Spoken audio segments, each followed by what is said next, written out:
Bien, una de las cosas que les he sugerido es que la lectura de la crítica de la razón pura, de la selección que hemos hecho para el curso, iniciáramos con la introducción que hace Kant y que después nos devolviéramos a los prólogos. De estos dos prólogos, me interesa muchísimo más hacer esta operación de no revisarlos hasta haber visto la introducción. Me interesa especialmente con el segundo. El segundo es un poco más demandante y voy a explicar por qué. El prólogo de la primera edición es el prólogo que Kant pensó en la primera edición. Si ustedes lo revisaron, habrán notado que es un prólogo básicamente sencillo de conocer.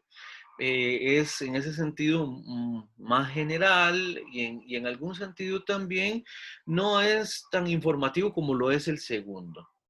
¿Cuáles son las razones para que esto ocurra? La primera es que, como ya habíamos visto, entre el prólogo A y el prólogo B, entre las dos ediciones, hay 6 años y medio más o menos, ¿verdad? 7 años de diferencia. Kant publica la primera edición y bueno, pues lo que pasaba lo que pasa en el mundo académico y lo que pasaba especialmente en el mundo académico en el que estaba Kant, fue que empezó a recibir muchas consultas, muchas dudas, muchas críticas, objeciones, petitorias de aclaración de parte de las personas que estaban leyendo su obra. ¿Ya? Kant, además, dicho sea de paso, vale la pena decir, Kant fue un autor que era realmente muy leído. Era un autor de quien la gente estaba como en seguimiento, por así decirlo. Y eso, después de la crítica de la razón pura, se exacerba. Entonces, una vez que Kant tiene ese montón de retroalimentación, él, 2 años después de la primera edición, va a publicar otra obra que se llama Prolegómenos, tiene un nombre muy rimbombante, se llama Prolegómenos a toda metafísica futura que pueda ser postulada como ciencia, o que pueda ser presentada, perdón, como ciencia. Y si ustedes revisan ese textito, lo cual recomiendo, van a encontrarse con un montón de aclaraciones que hace Kant sobre temas que hay en la crítica de la razón pura. Esas aclaraciones Kant las hace a partir de estas consultas, de estas preguntas, de estas interacciones que recibió de quienes estaban leyendo la obra. En ese sentido, leer los prolegómenos es sumamente enriquecedor para acompañar la lectura de la crítica de la razón pura. Pero vean, ya tenemos la primera edición, tenemos los prolegómenos, que lo que hacen es que vuelve a explicar Kant ciertas cosas, es como un resumen, como un compendio, como una síntesis del texto. Y Pero, después, perdón, sí, ¿cómo es que se llama la obra completa? Prolegómenos, perdón. prolegómenos a toda metafísica futura que pueda ser presentada como ciencia. Nada más Gracias. y nada menos, ¿verdad? Sí, gracias. Y ojo que ahí, y aquí, hay un tema que es importante para el curso, para nuestro curso, y es que Kant empieza a aclarar temas de la crítica de la razón pura y eso lo titula un prolegómeno. Un prolegómeno, ustedes sabrán, es una introducción, es como una introducción en cierto sentido que es bastante didáctica a los temas que se están tratando. Y sin embargo, Kant, aun cuando las pretensiones del texto de la crítica de la razón pura son epistemológicas, vea que él habla de que son prolegómenos a toda metafísica futura, a la metafísica que está por venir. Eso nos tiene que saltar las alertas y ahora vamos a explicar también cómo es que Kant relaciona este libro de epistemología con la metafísica. Es una relación de suyo interesante. Después, bueno, Kant sigue recapitulando, sigue recibiendo preguntas y objeciones y críticas a propósito de su obra, lo cual es bastante bueno para un académico que lo lean y que interactúen con él, ¿verdad? Al punto que en 1787 Kant se decide a pues, ampliar el texto en una segunda edición. Entonces, vean ya todo lo que ha pasado, vean todo lo que ha sucedido entre la primera y la segunda edición. Tenemos la primera edición, obviamente, tenemos los prolegómenos, tenemos un Kant muy activo en la academia y la publicación de la segunda edición supone un público, un auditorio muy enterado de qué es lo que está discutiendo Kant en el texto. Por eso, el prólogo a la segunda edición, si ustedes lo ven en cuanto a contenidos, es muchísimo más sustancioso que el prólogo de la primera edición. Precisamente porque ya Kant supone que está hablando con quienes ya han leído la obra. Por eso es que yo les decía que vale la pena ver un poco el problema del conocimiento que presenta Kant en la introducción, vale la pena pasar por él sin haber leído los prólogos y después devolverse a los prólogos. O mejor dicho, en el orden, ¿verdad? Saltarse los prólogos y después de la introducción revisarlos. Precisamente por eso, porque hay mucho contenido, especialmente el segundo prólogo, que realmente son claros en función de los contenidos que ya están desarrollados en el texto. Los prólogos, se supone, que son una guía para quien lee la obra. El segundo prólogo de la crítica de la razón pura es un poco más exigente con quien lo lee que eso, que simplemente ser una guía.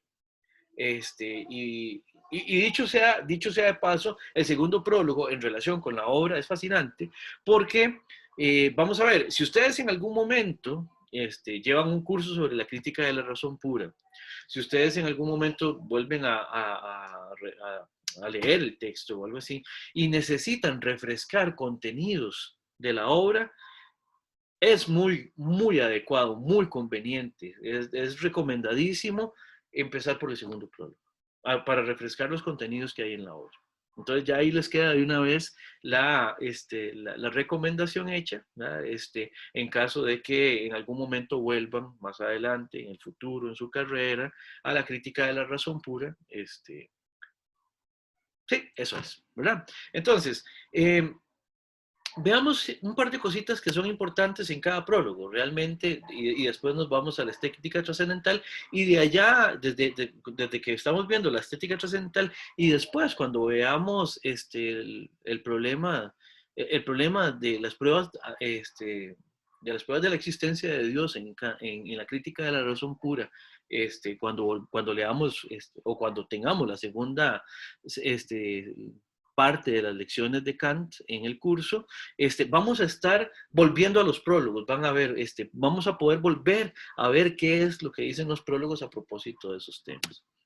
La primera cosa es el primer párrafo del prólogo, del prólogo A, resume mucho la obra de Kant, ¿verdad? Dice Kant, y me permito leer el primer párrafo solamente, voy a leer, dice, la razón humana tiene el destino singular en uno de sus campos de conocimiento de hallarse acosada por cuestiones que no puede rechazar por ser planteadas por la misma naturaleza de la razón, pero a las que tampoco puede responder por sobrepasar todas sus facultades. Esto de las facultades también lo vamos a ver ahora cuando empecemos la estética trascendental. Pero esto nos da un hilo transversal de toda la obra realmente, ¿verdad? Es de alguna manera una preocupación que tiene Kant a propósito de qué es lo que justifica preguntarse, cuestionarse los contenidos, los problemas que él desarrolla en esta obra, ¿por qué? ¿Verdad? Vean acá, lo hemos dicho, la razón se queda perpleja. ¿Por qué? Porque trae a colación ciertos problemas que le son irresistibles, ¿verdad? Son irresistibles porque no los puede explicar en última instancia, pero no deja de pensar en eso, ¿ya? No deja de pensar en eso. Y estos temas son importantes porque, ojo lo que dice Kant acá, sobrepasan la experiencia posible. Sobrepasan a la razón. ¿Por qué? Porque van más allá de la experiencia posible. Entonces, ¿se acuerdan la distinción que habíamos hecho entre racionalismo y empirismo cuando veíamos Descartes y en la primera lección sobre Kant? Kant lo que nos dice es, bueno, el problema es que estamos aquí ante ciertos contenidos que los podemos pensar gracias a la razón, por lo menos de alguna manera, pero que se nos escapan de la experiencia y no podemos realmente encontrarlos como encontramos los demás objetos de lo que decimos conocer. El ejemplo que viene aquí, como hay dos cosas que vienen aquí como anillo al dedo como ejemplo.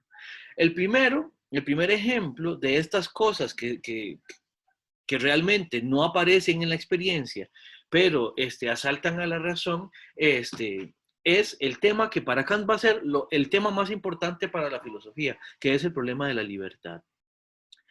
La libertad, nosotros pensamos en la libertad. Toda la modernidad, podemos decir, es atravesada por la preocupación importante en relación con la libertad individual, con la libertad política, con la libertad del sujeto, con la razón como propiciadora de la libertad, etcétera, etcétera, etcétera. ¿Verdad? Para la modernidad, el problema de la libertad adquiere un cariz importantísimo. No es la modernidad el único momento de la historia del pensamiento en que hemos pensado la libertad, pero realmente nosotros la libertad solo la podemos pensar, no la podemos conocer en la experiencia.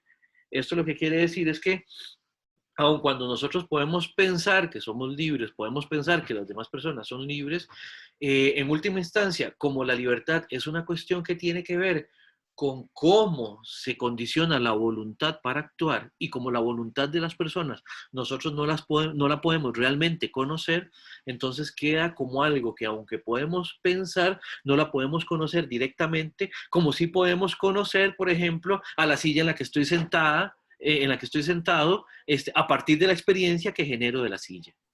Profe, Valentina, sí. en ese caso, por ejemplo, todos esos conocimientos se podrían considerar como a priori. Son a priori en el sentido de que son independientes de la experiencia. Buenísimo, Valentina.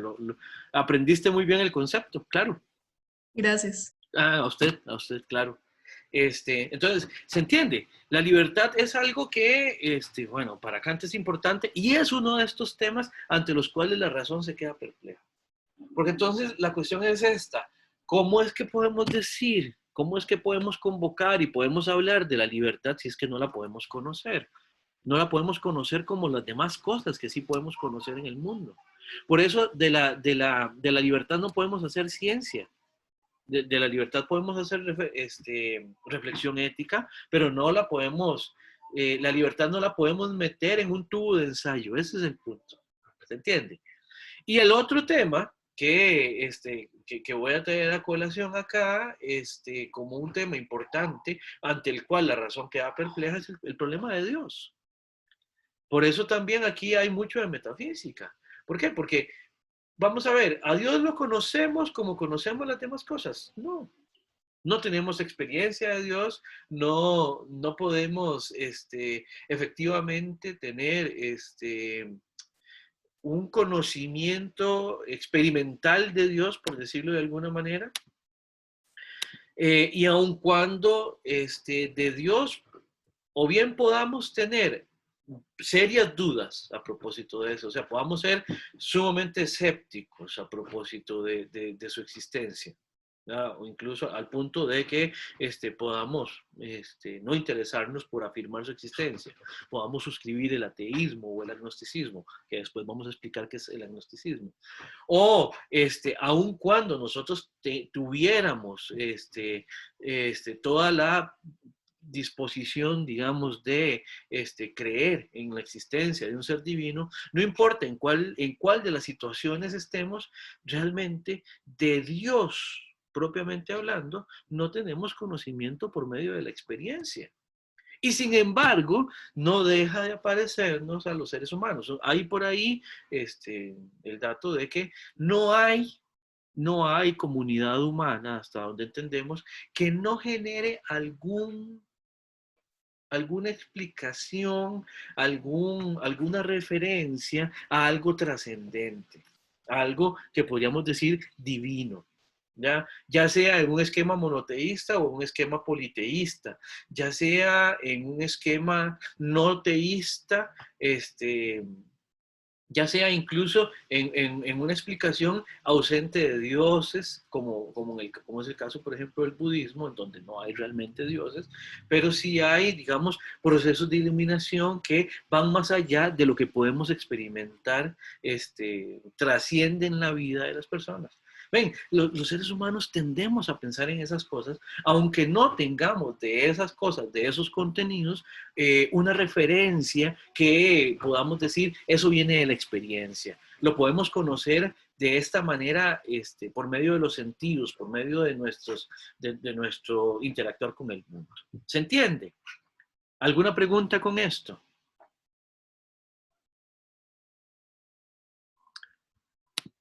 Bien, entonces, básicamente, podemos decir, la razón entonces en el esquema kantiano va como procediendo gradualmente. La razón inicia con la experiencia, habíamos dicho eso en la clase pasada cuando veíamos la introducción, y una vez que inicia con la experiencia, va ampliando conocimientos, y llega incluso hasta pensar lo que va más allá, lo que lo sobrepasa, lo que va más allá de la experiencia posible, ¿verdad? Y en ese sentido, Kant lo que dice es que si no se tiene cuidado, la razón termina cayendo en contradicciones, en oscuridades, en cosas un poco claramente explicadas, ¿verdad? Entonces, Kant lo que dice es que el problema es que esta época, y lo dice así, nuestra época es en especial la época de la crítica. Yo les había dicho, ¿no?, que por crítica estábamos entendiendo en la propuesta de Kant esa capacidad, esa necesidad que tenemos los seres humanos en relación con la revisión de límites y de alcances de aquello a lo que nos enfocamos. En el caso, por ejemplo, de la explicación de mundo, que la época sea la época de la crítica, o con esa afirmación, Kant lo que quiere decir es que todos aquellos contenidos que están a la mano tienen que ser pasados por el tamiz de la crítica. Imagino que recordarán el primer paso de Descartes. De alguna manera, esto nos dice época. En Descartes, la duda metodológica lo que hacía era que ponía en tela de juicio cualquier contenido que se nos apareciera como seguro, prima facie. ¿Para qué? Para tratar de evaluar que de ese contenido que ya se nos estaba presentando como algo seguro, efectivamente lo era. Que de verdad, con qué de ese conocimiento podíamos quedarnos con algún nivel de seguridad. Kant lo que está diciendo ahora es, análogamente en esa dirección, análogamente también en esa actitud, es que la época, esta modernidad, esta ilustración en la que ya él está, es en especial la época de la crítica, y que no hay ningún ámbito que se salga de ahí. Kant lo dice muy bonito, lo dice muy bonito. Hay dos ámbitos en especial que se quieren eximir de la crítica, ¿verdad? Hay dos ámbitos que creen que la crítica no es con ellos, y se está refiriendo al ámbito del derecho y al ámbito de la teología. En ciencias, vean que ya desde Descartes, ya desde bastante tiempo atrás, veníamos pensando a propósito de poner en tela de juicio todo, y la ciencia procede de esa manera. No digo que en la ciencia no haya al final también ciertas actitudes que uno puede de alguna manera entender como dogmáticas, pero eso no es adecuado para la ciencia misma. La ciencia, si algo tiene, es que siempre está poniendo en cuestionamiento aquellos contenidos a los que llega.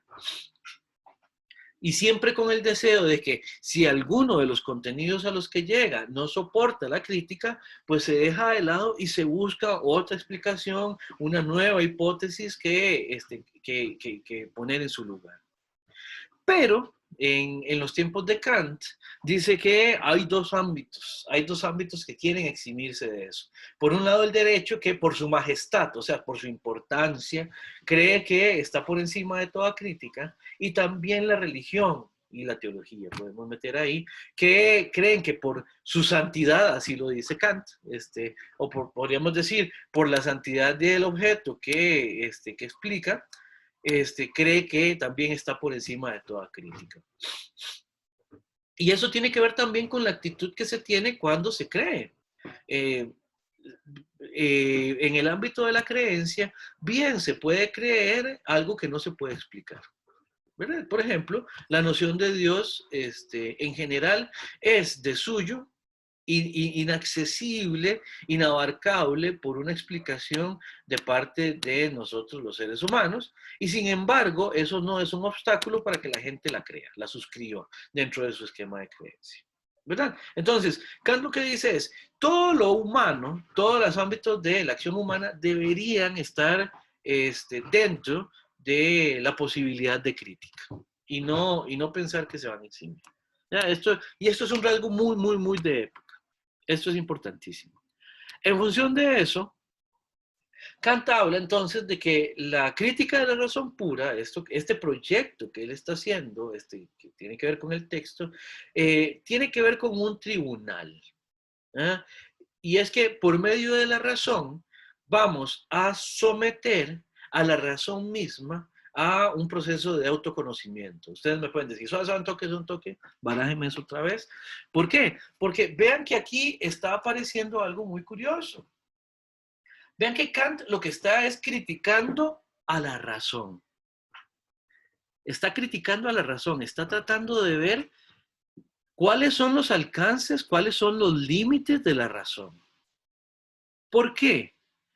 Ustedes recordarán que yo les decía que en la modernidad la herramienta privilegiada para explicar el mundo, para explicar las cosas, para entender las cosas, para hacer una propuesta de entendimiento del mundo, es la razón. Pero Kant lo que dice es, la misma razón tiene que dar cuenta, que tiene que dar una explicación de qué puede y de qué no puede. Y por eso, en los temas que nos asalta la razón y que no podemos explicar, hay que solucionar eso. Hay que proponer una explicación que sea satisfactoria de por qué tenemos ciertos contenidos a los cuales no podemos acceder satisfactoriamente desde la razón. ¿Y qué significa? Que aunque no podamos acceder a ellos satisfactoriamente desde la razón, los sigamos manteniendo, los sigamos suscribiendo, sigan apareciendo ahí en nuestras explicaciones de mundo, en nuestras explicaciones sobre las cosas. Y voy a decir algo también que no es tan epistemológico, sino tiene que ver con otro ámbito de cosas. Pero tiene que ver también con cómo le damos un sentido al mundo. Ya no solo una explicación, sino un sentido. No sé si tendrán alguna pregunta, algún comentario hasta el momento, alguna duda. En relación con esto de que estamos ante un tribunal, ustedes vieron en ese sentido que Kant, en relación con la razón, ciertamente procede de una manera que es por lo menos curiosa. Esto es algo que le señalan muchos sus críticos, y es el papel que juega la razón. Juega muchos papeles, ¿verdad? La razón es la herramienta mediante la cual nosotros generamos conocimiento. Pero para poder garantizar que la razón sea una buena herramienta, la vamos a someter a que nos dé evidencia de cuál es su potencial. Pero ¿cómo podemos evaluar a la razón? Solamente desde la razón misma. Entonces, es la razón la que evalúa la razón. Ya eso empieza a sonar extraño, dicen los críticos de Kant. Y precisamente una vez que la razón ha sido evaluada, por medio de ella vamos a explicar las demás cosas. La gente aquí lo que dice es que el problema es que en el esquema de Kant la razón es juez, es parte, es la que introduce la metodología y es la que evalúa los resultados. Eso puede ser efectivamente un problema. Ahora, ante esa crítica, desde Kant, lo que pasa es que si no hay, no hay otro instrumento con el que podamos evaluar a la razón que sea lo suficientemente potente como para evaluar a la razón misma. Por lo tanto, la razón tiene que tener mecanismos mediante los cuales se evalúe a sí misma. Y que la razón sea la que en última instancia dé un veredicto sobre sí misma, no necesariamente va a ser un problema para Kant, en tanto que, bueno, pues hay una confianza que efectivamente las mejores explicaciones a las cuales los seres humanos, como seres racionales que somos, tenemos acceso, vienen de él. ¿Se entiende esto?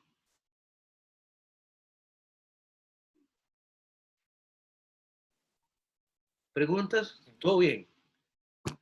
Bueno, seguimos. Ahí me disculpan, no recuerdo qué iba a poner en el cuadro de abajo, pero es evidente que puse los dos, puse en los dos cuadritos lo mismo. Veamos un momentito el prólogo de la segunda edición, que va a ser importante por lo siguiente. Desde el punto de vista ya de la metafísica, Kant dice que el problema es que la razón siempre tiene el problema de que como sigue recurriendo a explicaciones que son oscuras, que son confusas, no avanza. Larsen, tenés la mano levantada. Sí, lo que lo que le iba a decir es que yo entiendo que la razón se tiene que explicar a ella misma a través de la razón, porque de existir algo más potente que la razón, pues entonces utilizaríamos ese otro método en lugar de la razón. Es correcto. Y el asunto, Larsen, es que caeríamos exactamente en el mismo problema. Porque entonces ese algo que usted menciona, que sería más potente que la razón, debería evaluarse a sí mismo y evaluar sus resultados como herramienta destinada a servirnos para conocer el mundo. Es como el problema, es como el problema, es como el problema del fundamento en Aristóteles, en el sentido de que, por ejemplo, el principio de no contradicción, al ser el más fundamental de los principios, no puede recurrir a otro principio que lo demuestre.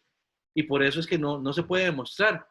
Y él, a su vez, es el principio a partir del cual todo lo demás puede demostrarse. Más o menos, Larsen. Sí, de hecho yo lo decía porque, por lo que usted decía de las críticas, de que había un problema en que la razón se evaluara a sí misma, pues no tendría mucho sentido por eso, porque caeríamos de nuevo en ese círculo. Sí, bueno, quienes critican el problema, de hecho eso es lo que critican. Lo que critican es que si siempre vamos a caer en ese problema, entonces habría que evaluar a profundidad nuestras pretensiones epistemológicas de mundo. Pero bueno, y es una discusión interesante, digamos, bueno, interesante no, es una discusión fuerte en epistemología de qué fundamenta la explicación, qué fundamenta la seguridad de la explicación. Y sí, nos lleva a ese punto límite. En Kant ese es un punto límite.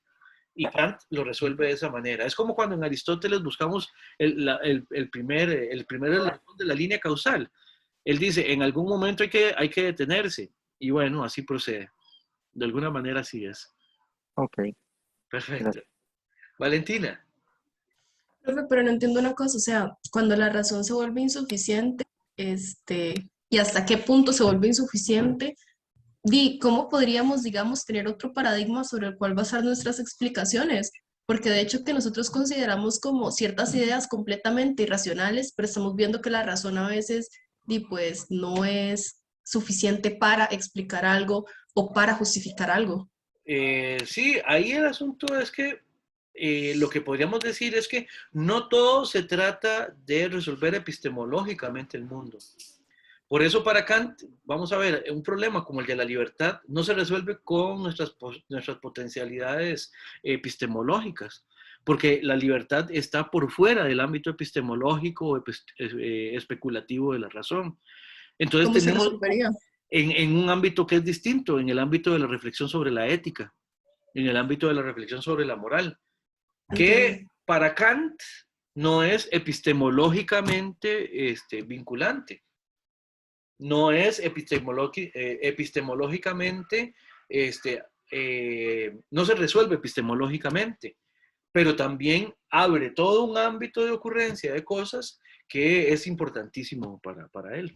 Y así hay todavía un tercer ámbito que habíamos visto en la clase pasada, que es el estético, a donde esta preocupación por qué sentido tienen las cosas, que no es en el sentido de que tiene algo, no es epistemológicamente vinculante, pero sí, digamos, desde nuestra manera de representar mundo, es importante para cada quien, ¿verdad? Entonces, se abren otros ámbitos de explicación del mundo. Gracias. Pura vida, Valentina. No huelga decir que uno de los ámbitos importantes que también Kant estudia es el ámbito religioso, ¿verdad? Él en algún momento, vamos a ver, las grandes críticas de Kant son la crítica de la razón pura, la crítica de la razón práctica, la crítica del juicio o crítica del discernimiento, como quieran llamarla. Pero también, por ejemplo, tiene un tratado importantísimo que dentro de su sistema de filosófico, que es el texto sobre la religión dentro de los límites de la mera razón. O sea, ¿cómo podemos explicar lo que pasa dentro de lo religioso, pero solamente ateniéndonos a las potencialidades de la razón, no apelando, digamos, a la creencia? Porque eso es otro ámbito completamente, eso funciona con otras reglas que no son necesariamente filosóficas. Creer o no creer es otro tipo de otra manera de asumir el mundo. Pero sí, digamos, hacer filosofía de la religión es importante para ver cómo filosóficamente explicamos lo que sucede dentro de lo que podríamos llamar el fenómeno religioso y la creencia religiosa. ¿Ve? Hay otros ámbitos. No todo se resuelve epistemológicamente. Ese es el punto. David, y en este sentido, entonces podríamos decir que Kant no solamente tiene esa preocupación ontológica, epistemológica y lógica de la que hablamos al principio, ¿no? Del curso, sino que también se amplía, o sea, la metafísica kantiana se amplía a otros ámbitos, ¿no? Como el ético, como Sí, Cintia. en este caso. Sí, Cintia, lo que pasa es que eso tiene vamos a ver, ese es un sí, por lo menos por dos razones distintas. La primera tiene que ver con esta definición de metafísica que ustedes van a encontrar en el segundo prólogo, en el parágrafo 14, que es la metafísica como ese conocimiento especulativo de la razón completamente aislado que se levanta enteramente por encima de lo que enseña la experiencia con meros conceptos donde la razón ha de ser discípula de sí misma, ¿verdad? Y además hay otra definición de metafísica, permítanme nada más para ubicarla, yo sé que la tengo por aquí, en la cual, y esto es del primer prólogo, ¿ya? Lo pueden encontrar, para que apunten por ahí, en A20, o sea, en A20. Recuerden que los prólogos se numeran con números romanos. Y ahí en A20, Kant habla de la metafísica, ojo, como el inventario de todos los conocimientos que poseemos sistemáticamente ordenados por la razón pura. Eso fue lo que intenté poner, pero no, algo me pasó cuando ya salvé la presentación. Esa era la definición que tenía que aparecer aquí. Y repito, la metafísica ya desde el primer prólogo de la crítica de la razón pura es un inventario de todos los conocimientos que poseemos sistemáticamente ordenados por la razón pura. Ojo que ahí la definición de metafísica está dada en función epistemológica. Inventario de conocimientos. Ya, es un giro importantísimo el que hace Kant ahí. Entonces, sí, Cintia, ahí la manera en que Kant va a entender metafísica va a ser distinta. Y segundo, lo de los demás ámbitos que vos mencionabas, sí, para Kant también, y bueno, y en la época de Kant también era algo usual hablar de las costumbres como, a partir de lo que se llamaba entonces la metafísica de las costumbres. Y en Kant eso es consistente con ese inventario de conocimientos, o sea, sabiendo que hay contenidos explicativos, hay contenidos también de cómo nos explicamos el mundo, de cómo conocemos el mundo y de cómo le damos un sentido, que están ahí y que pueden ser evaluados por la razón. También en esa sistematización que les he dicho, la metafísica va a adquirir ese cariz importante, como metafísica también de las costumbres. Entonces, Cintia, sí. Ahora, lo que pasa es que metafísica, cuando tiene que ver con la parte especulativa, bueno, pues está muy perfilada dentro de sus posibilidades, y cuando es la metafísica en relación con las costumbres, también tiene un perfil completamente distinto. ¿Por qué? Porque está en ámbitos distintos. Correcto, muchas gracias, David. Con muchísimo gusto, con muchísimo gusto. No sé si habrá alguna otra pregunta.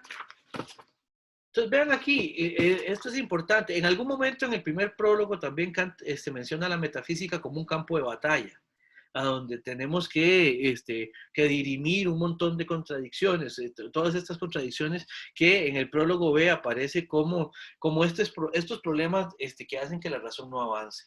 Como la razón no avanza, pega con cerca, como diríamos en mi barrio, entonces tiene que estarse devolviendo. Y se devuelve y vuelve a buscar otro camino y vuelve a pegar con cerca. Y se devuelve y busca aún otro camino y vuelve a pegar con cerca. Entonces dice, no, esto ya tenemos que detenerlo. Tenemos que hacer que la razón siga avanzando. ¿Y cómo hacemos que la razón avance? Bueno, pues clarificando qué es lo que estamos haciendo con el conocimiento, qué es lo que estamos haciendo con la razón y qué es lo que estamos haciendo para poder generar un conocimiento adecuado del mundo, una explicación adecuada del mundo. En el segundo prólogo va a aparecer también algo que va a ser sumamente importante. En el esquema tradicional que podemos decir, digamos, epistemológico, ¿verdad? A donde tenemos, por un lado, al sujeto y por otro lado al objeto, o por así decirlo, al objeto o a los objetos enfrente del sujeto o de los sujetos, como quieran ver, ¿verdad? Lo que queremos ahora con Kant es empezar a ver cómo se resuelve esa relación, ese enfrentamiento entre sujeto y objeto. ¿Ustedes se acuerdan que para Aristóteles, por ejemplo, los sujetos nos enfrentamos a los objetos y por medio de entender cómo es que están compuestos, por ejemplo, de materia y de forma, esto también sería cierto para Tomás de Aquino, cómo es que nosotros simplemente recibimos lo que el objeto es. En ese sentido, esta línea que está acá tendría primordialmente solamente una flecha, que es que el objeto es el que de alguna manera llega al sujeto, el sujeto lo conoce y habría que ver ahí cómo se explica esto, pero en Aristóteles, en Tomás de Aquino, nosotros podemos conocer el objeto tal cual es, porque podemos conocer su forma, su materia y saber lo que es en tanto que el objeto que es, ¿verdad? Ahora, Kant nos habla en el segundo prólogo, es una cosa importantísima, una metáfora importantísima, que es esto del giro copernicano. Kant dice, como la razón ha venido pegando con cerca, o sea, a cada rato vemos que no avanza y tiene que estarse devolviendo, y eso ha sido así desde la antigüedad, dice Kant, tenemos que detenernos un poco para ver qué es lo que estamos, qué es lo que estamos perdiendo de vista, que no estamos cambiando, aunque necesitemos hacerlo. Y Kant lo que dice es, vamos a parar acá un momento y nos vamos a preguntar qué pasa si cambiamos la perspectiva explicativa. En el sentido de que en lugar de estar concentrándonos en cuáles son las características que tiene el objeto, cuáles son los rasgos que tiene el objeto como para agotar lo que el objeto es por medio de una explicación que venga del sujeto. Dice Kant, lo que pasa es que hasta este momento poco nos hemos preguntado, y lo poco que nos hemos preguntado lo hemos hecho un poco eficientemente, por decirlo de alguna manera, poco nos hemos preguntado por el sujeto que conoce. Y a esta preocupación, que entonces cambia la mirada, le quita los ojos de encima al objeto para ponérselos al sujeto, es lo que Kant le llama el giro copernicano. ¿Por qué? Porque, según explica Kant, uno de lo que hay que reconocerle a Copérnico es que llegó un momento en el que Copérnico se dio cuenta de que los modelos astronómicos tenían tenían un gran supuesto, un supuesto que les estaba ya resultando muy pesado, que era que la Tierra estaba quieta en el centro de todo lo que estaba ocurriendo, en el centro de todo lo que estaban observando. ¿Por qué este supuesto era muy pesado ya? Bueno, porque aun cuando las formas de explicar los modelos que se tenían para poder darle seguimiento a las observaciones que se hacían en astronomía, por ejemplo, tenían algún nivel de eficiencia, había que hacer muchos arreglos, como muchos cálculos adicionales, había que hacerle como mucho, ¿cómo decirlo? Había que hacerle muchos ajustes a las observaciones, ¿ya? Y a Copérnico se le ocurrió que el problema era que nadie nunca había puesto en tela de juicio el hecho de que la Tierra estuviera quieta. Y se le ocurrió en algún momento decir, ¿y qué pasa si la Tierra también se mueve? ¿Qué pasa si ponemos a la Tierra en un esquema a donde también está en movimiento? Ojo, lo que está haciendo Copérnico no es poca cosa. Lo que está haciendo Copérnico es echando por el suelo unos supuestos importantísimos que tenían muchísimos siglos de estar funcionando. Eso de que la Tierra estaba en el centro, simbólicamente, tocaba incluso ciertos supuestos básicos teológicos. Por ejemplo, el hecho de que en aquel momento se creía que el ser humano estaba en el centro de la creación. ¿Y cómo iba a estar en el centro de la creación si la Tierra no estaba en el centro? Entonces, si partimos del hecho de que los seres humanos estamos en el centro porque somos la creación más importante que ha hecho Dios, al menos el Dios cristiano, que era con el que ellos estaban explicando las cosas, pues entonces necesariamente la Tierra tenía que estar en el centro. Y lo justificaban con pasajes bíblicos y con desarrollos teológicos y con la autoridad de Aristóteles y cosas por el estilo, ¿verdad? Entonces, pero Copérnico dijo, no, es que ya ese supuesto empieza a no sernos suficiente. Y no siéndonos suficiente, entonces lo voy a poner en tela de juicio. Y se dio cuenta de que poniendo a la Tierra en movimiento, le permitía una explicación mejor que si la dejaba quieta.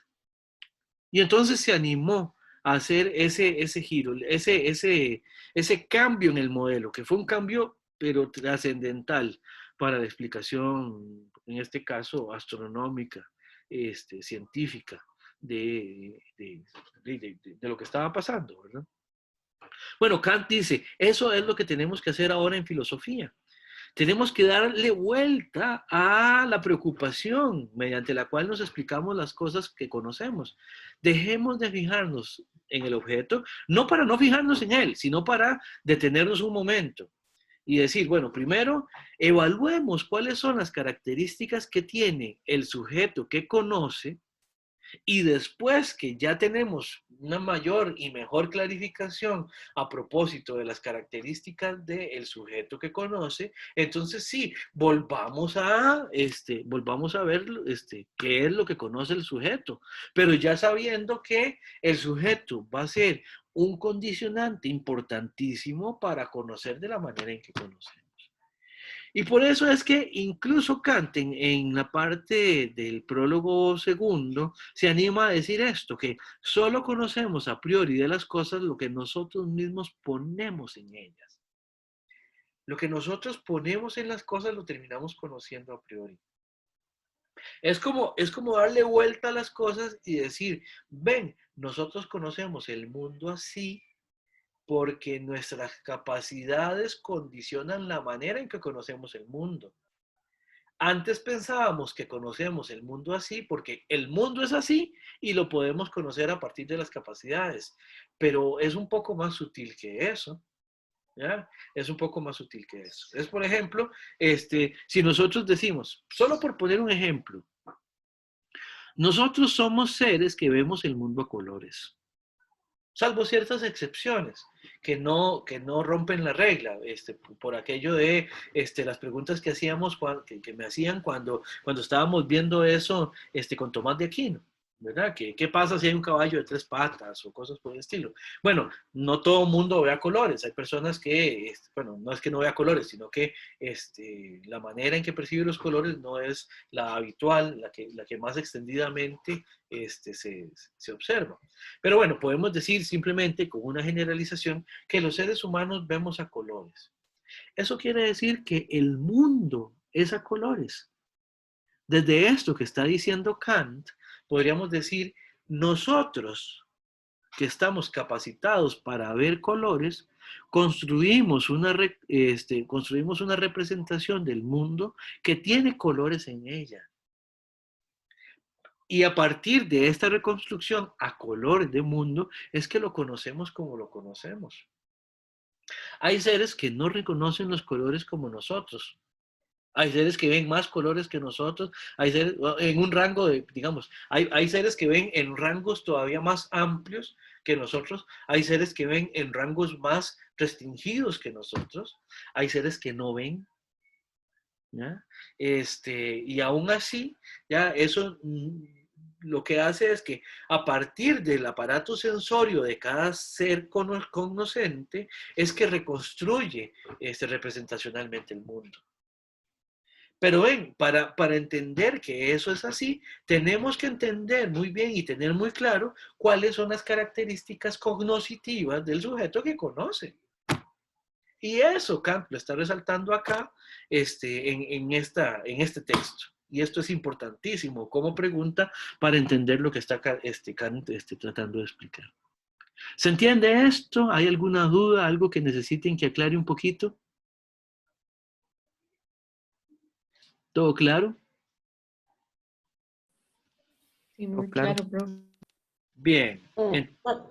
Yo tal vez ahí tengo como, no una duda, sino como he venido también viendo, y con respecto a esto el giro copernicano me hace pensar, porque estamos viendo mucho lo del cuerpo, la filosofía del cuerpo, David, y que en ese sentido también pues lo puedo ahí amalgamar con este giro copernicano, porque siempre ha sido como la dualidad de alma, mente, alma, cuerpo, etcétera, pero siempre como predominando esa parte del alma, ¿verdad? Que casi siempre nos hemos estado como preguntando más que todo sobre esa parte que nos compone.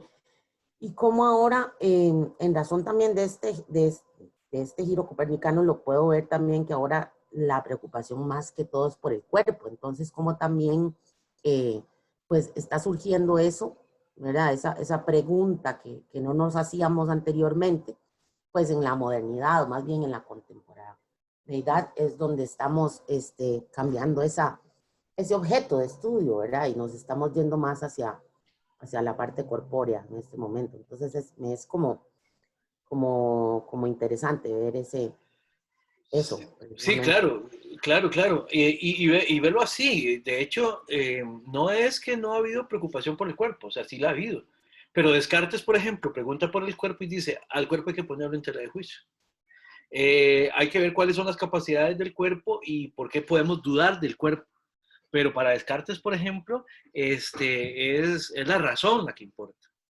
Los empiristas, vamos, los empiristas lo que dicen es que los sentidos nos dan conocimiento y todo esto, pero hablan del cuerpo simplemente como un receptor, ¿verdad? Y esto también se explica mucho porque la modernidad procede a partir de explicaciones muy, muy mecanicistas. ¿Por qué? Porque, bueno, para ellos era uno de los alcances más elevados que había tenido la razón jamás. Poder hacer máquinas que funcionaran de una manera muy precisa y que dieran resultados también muy precisos. Para ellos, hablar del cuerpo y de las cosas como máquinas era también meterlo dentro de una explicación de mundo que para ellos era muy solvente, muy potente, ¿verdad? Por eso es que para nosotros hoy en día, esto de que se nos ocurre que todo lo pensamos, por ejemplo, ya ahora hablamos cuando estamos hablando de la manera en que pensamos, hablamos de que podemos programarnos, ¿verdad? Incluso está toda esa tendencia de la programación neurolingüística y yo no sé qué cosas, ¿verdad? También estas teorías que dicen que realmente todo esto es una gran simulación y que nosotros somos como parte de una simulación y que apenas nos estamos empezando a dar cuenta de eso. Bueno, en la modernidad, el telele que tenían era explicarlo todo a partir de máquinas que funcionan muy precisamente, o sea, de manera muy precisa, y esa era la gran metáfora explicativa entonces. Ahora, en relación con la explicación del cuerpo, la diferencia abismal que hay a partir del giro por la explicación del cuerpo me animo a decir dos, ha de haber muchas más, ¿verdad? La primera es que por la primera vez, así ya, realmente así y en serio, estamos poniendo lo corpóreo por encima de cualquier otro principio. Es más, incluso podemos hablar de que el materialismo contemporáneo, a partir del materialismo, qué sé yo, materialistas importantísimos son todo lo que son los materialistas franceses, por ejemplo, a donde a partir de ser materialistas, pues tienen que volver sus ojos al cuerpo y a todo lo que es también toda esta nueva manera de entender lo que es el placer, lo que es el ejercicio de las decisiones con la corporalidad y todo este tipo de cosas. Y más adelante, por ejemplo, en siglo XX, también esta manera de explicar la corporalidad, incluso poniéndola como el principio fundamental de la explicación, incluso negando la existencia de lo no material y cosas por el estilo, sitúa entonces al cuerpo, tratan de recuperar el cuerpo, pues, como algo fundamental para la explicación, cosa que en Descartes no podríamos hacer, cosa que en Kant tampoco, aun cuando no son exactamente iguales. Y por otro lado, también la preocupación en la modernidad era básicamente de índole epistemológica. Ya después, incluso ay, ¿cómo es que se llaman estos?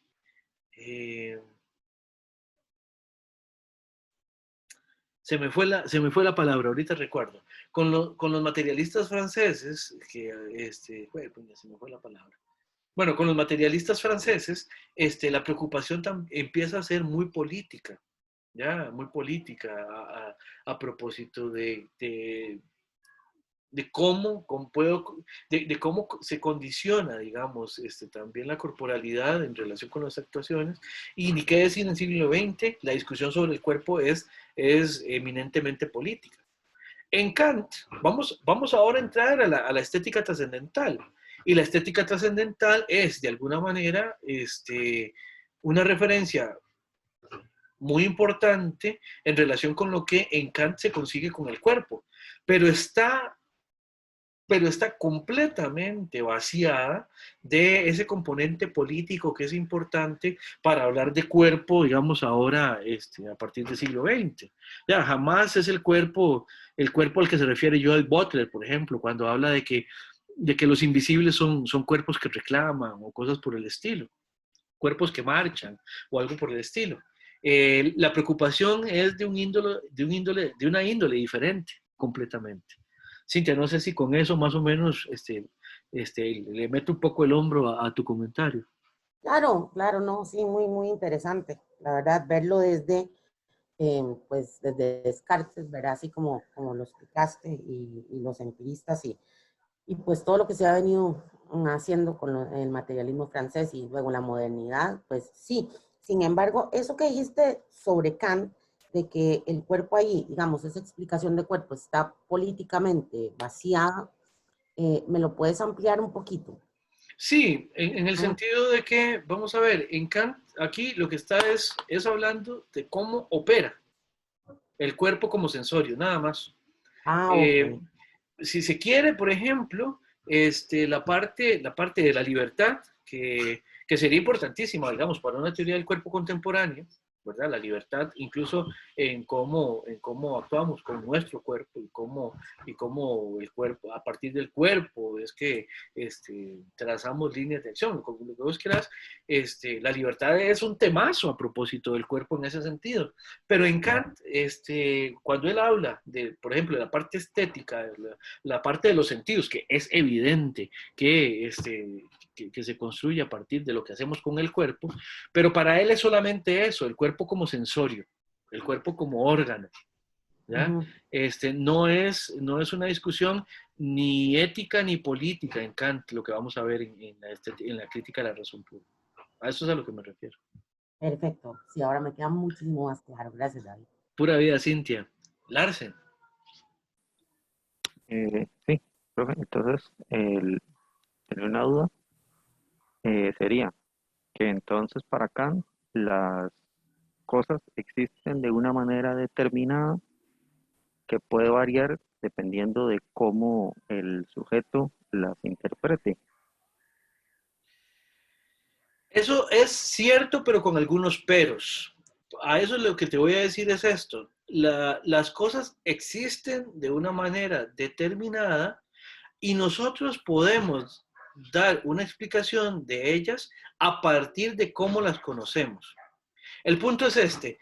Ve que Kant dice, solo conocemos a priori de las cosas lo que nosotros mismos ponemos en ellas. Cuando él dice eso, lo que está diciendo es que hay ciertos condicionamientos de los contenidos de conocimiento que nosotros tenemos que surgen de las condiciones que tienen los seres humanos para conocer. Por eso es que son a priori. ¿Por qué? Porque mi capacidad de ver a colores es independiente de la experiencia. O sea, vamos a ver, si yo nunca hubiera abierto los ojos, si yo nunca hubiera abierto los ojos, me pongo, no sé si ustedes habrán visto alguna vez Los Caballeros del Zodiaco. En Los Caballeros del Zodiaco hay un personaje que es súper poderoso, que es el caballero de la casa de Virgo, ¿ya? Que está con los ojos cerrados. Y él cuando abre los ojos, bueno, pues ahí se desata un poder enorme, enorme, enorme. Es un caballero interesantísimo, uno de mis favoritos, ¿verdad? ¿Qué es lo que pasa? Cuando como este caballero pasa con los ojos cerrados casi siempre para no estar, para no estar emanando esa cantidad de poder, porque es muy destructivo también, tiene un potencial destructivo enorme, él, él a priori tiene la capacidad de ver a colores, por decir algo, simplemente por poner el ejemplo. Como pasa con los ojos cerrados, desde el punto de vista del personaje, no genera representaciones a color. ¿Por qué? Porque cuando uno tiene los ojos cerrados, uno no ve nada, uno no ve colores. Bueno, a veces uno ve como ciertos destellos como negros o rojos, dependiendo de cuánta luz le esté dando. Pero el punto es, si yo nunca hubiera visto, si nunca hubiera abierto los ojos y de pronto los abro, igual voy a percibir colores. ¿Por qué?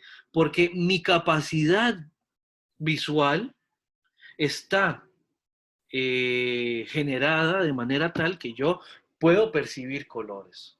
Por condiciones, y ahora hoy en siglo XXI nosotros lo podemos explicar a partir de cuestiones fisiológicas y anatómicas, ¿verdad? ¿Qué es lo que permite que el ojo reciba lo que recibe y que lo procese por medio del nervio óptico y el cerebro, ¿verdad? Eso, ¿ya?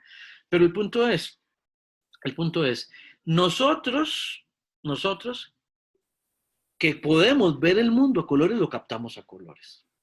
¿Ya? No quiere decir esto que nosotros le impongamos al mundo el color. No es que el mundo tiene colores porque nosotros lo vemos a colores, sino que lo vemos a colores gracias a nuestras posibilidades. Entonces, en ese sentido, no es porque conocemos el mundo de una manera que el mundo es de esa manera. No, no, el mundo también tiene una forma de ser, pero es que el conocimiento no es solo a priori. Y usted ve que aquí Kant se está refiriendo a la parte a priori. Lo que es a priori lo ponemos nosotros. Y lo que no es a priori, lo que tiene que ver con la experiencia, eso depende del mundo. Por ejemplo, yo a priori tengo la capacidad de percibir colores y de recibir sonidos y de ver, por ejemplo, percibir movimientos. En este momento yo estoy viendo aquí por la ventana de la oficina. Y yo estoy viendo, aquí tenemos unos cuantos árboles. Estoy viendo ahorita un guarumo y está haciendo viento. Y las hojas del árbol y las ramas del árbol, el árbol en general se está moviendo. Ve, yo tengo la capacidad de ver el color del guarumo, tengo la capacidad de escuchar el susurro del viento cuando pasa por las ramas del guarumo, pero para verlo moverse yo necesito que también el guarumo esté ahí moviéndose, ¿verdad? Mis capacidades a priori y además lo que está ocurriendo ahí, además de mis capacidades a priori, todas se conjuntan en ese conocimiento que tenemos del mundo. Entonces, hay parte de las cosas que conocemos que las condicionamos nosotros y hay otras que las condicionan las cosas tal como las recibimos. No sé, Larsen, si con eso le respondo. Sí, de hecho, gracias. Perfecto. Ya se nos pasó mucho la hora de ir al recreo, entonces hagamos una pausa de 10 minutos. Si tuvieran alguna duda o alguna consulta o algún comentario, después de la